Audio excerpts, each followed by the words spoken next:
Brad Sturdy, Mike Cagley, Larry Smith, Illini guys. We've got lots coming up. Listen, we have a new Illini gal. After 4 years, Adalia McKenzie, she ran out of eligibility. We had to get another player on the show, and she will make her debut coming up here in just a few minutes. Can't wait to talk with her, and hopefully Mike doesn't scare her off.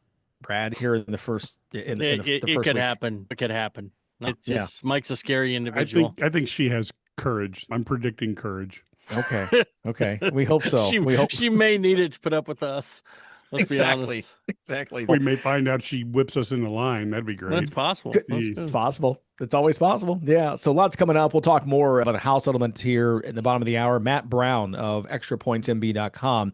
We'll get his insights. Great to have Michael Leroy last week talking about this, and we'll get Matt's thoughts as well, as this is a topic, again, as we all agree, is really we're just starting to get into whatever this new world is going to end up being. It's going to take some time to get there. Hey, by the way, it is a big weekend for Mr. Sturdy.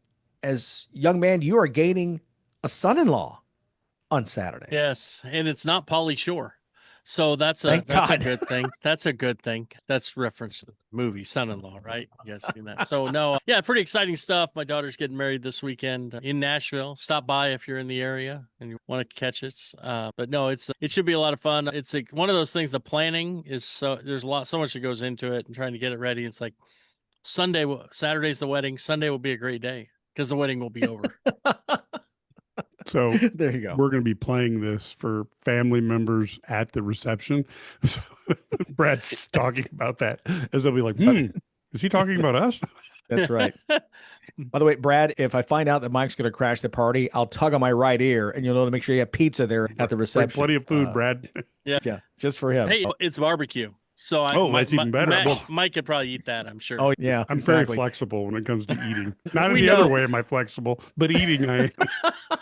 Send all leftovers too. My daughter likes certain sides, and so we had to pick two of them because she likes both of them. So we had to have cheesy potatoes, but her favorite thing is mac and cheese. So we had to have both. I like mac and cheese, difficult things. Cheesy potatoes are so good. Oh no, yeah, they're so good. Yeah, dude, it's a David Bowie spread. Too much is never enough. It's outstanding for you 80s MTV fans. Okay, before we start reference again, we'll get to some topics here. Actually, that's why you're here. Lots of Illini news to talk about. Let's start with the international basketball players. The week began with those international players still in limbo in terms of getting them here. The president putting the kibosh on international players.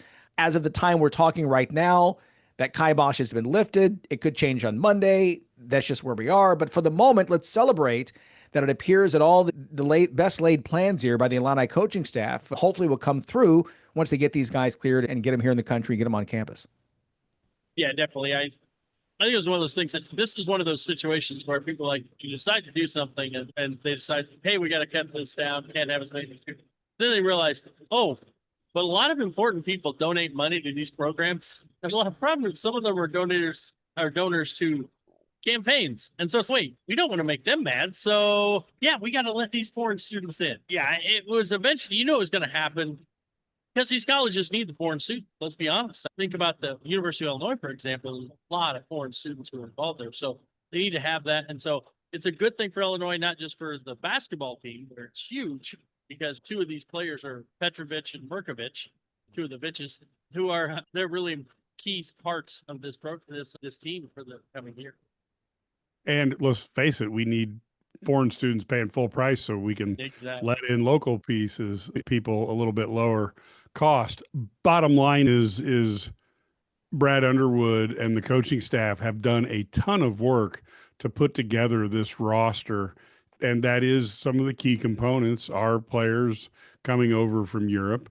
And that needs to be in place. Let's hope that calmer heads prevail so that Illinois can have a good basketball team, if nothing else.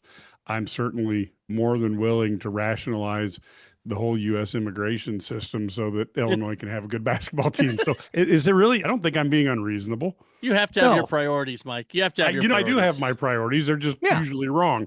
Yeah, it's okay. I'm with you. I have the same priorities. Basketball team needs to be good.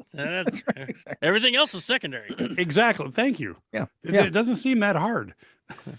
Make the phone call. Listen, there's two guys we're looking for. One is David Merkovich, and then Mihailo Petrovic. The rest of the guys we don't care about. But can you get those guys in front of the line, gentlemen? Like Monday? Yeah, just put them through. At the front of the line. That's right. Brad Underwood talking to the media earlier this week. Here's a little snippet of that. Starting off with, again, just how busy they were this spring and building this new roster. Brad Underwood there talking about one of the big things, again, the Texas Tech home. And the fans in Champaign love all that's great, the neutral site places. But getting guys in Champaign, and the Alabama game too is monumental. For a while, that United Center game was a staple every year, right? It was huge, but it lost its luster. Fans stopped going to it. This will be the first regular season game for the Illini at United Center since back in 2018 when they lost to Ohio State 77-67. So good to have this team back. I think it's big for recruiting. It's great for the city of Chicago. It's great for college basketball to have this annual game for Illinois back at the United Center. Yeah, it is good. And they extended for next year to have another United Center game. But I also think it shows you're a national team when you're playing all these games around the country. In Chicago, they're playing in Nashville, whatever. But the Chicago game, think about how many Illinois alums are in Chicago.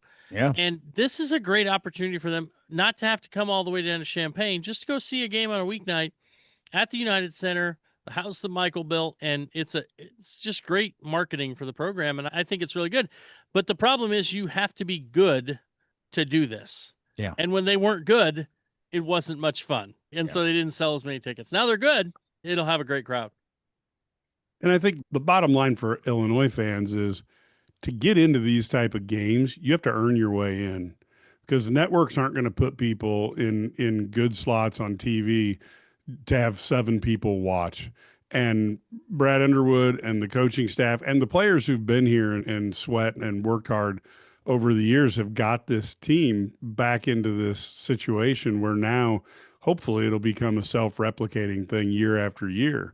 But the efforts of Terrence Shannon Jr. and Domask and Io and Kofi have brought this back to prominence where the networks are like, we need to get Illinois on. And the cool thing is when Illinois is good, they pull in ratings as good as any school in the country. And so it's time to maybe have that come back where Illinois is a big deal again, just like it was in the early 2000s and the 80s.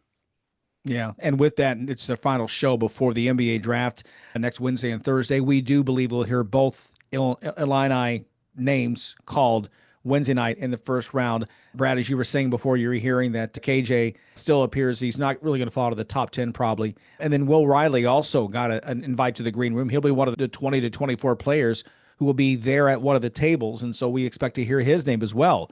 They're probably in the top 20, but definitely it looks like in the first round. Yeah, definitely. I actually had a chance on IlliniGuys.com of story.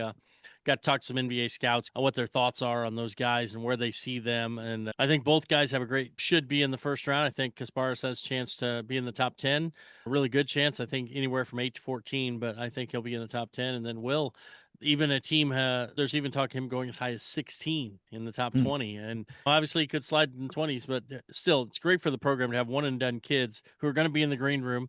I'm sure Brad Underwood's going to want to be present as well, and it should be a lot of fun. Yeah, and you talk about accomplishment for 2 players to come in and play so well that the NBA wants you in the first round. That is astounding. To do it in your first year in the country is amazing. And Illinois has been playing basketball since the 05-06 season of 1900 when they were coached by the illustrious Elwood Brown. And there's never been my man. Yeah, Elwood, and nobody who took them to a sparkling 6-8 record. But Illinois never had a one and done, and it's been 120 years and gonna knock that out with 2 in the same season. That is unbelievable in terms of how to break a record.